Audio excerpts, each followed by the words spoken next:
आहा मेरो बारीको तरकारी थाङ्रा करैला हेर्नु करैला काँचा करेला करैला यहाँ फला छ त्यहाँ पनि राम्रो फलेछ त किरा पनि फला छ कालो करेला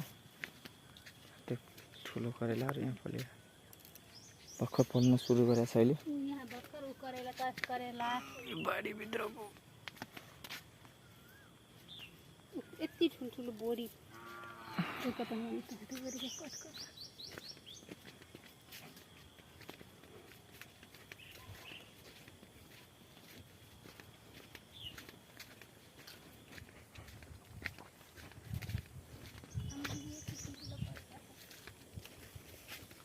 यहाँ कागती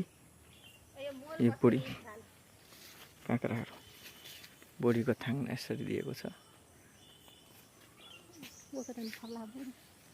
हाम्रो आफ्नो बारीको साग र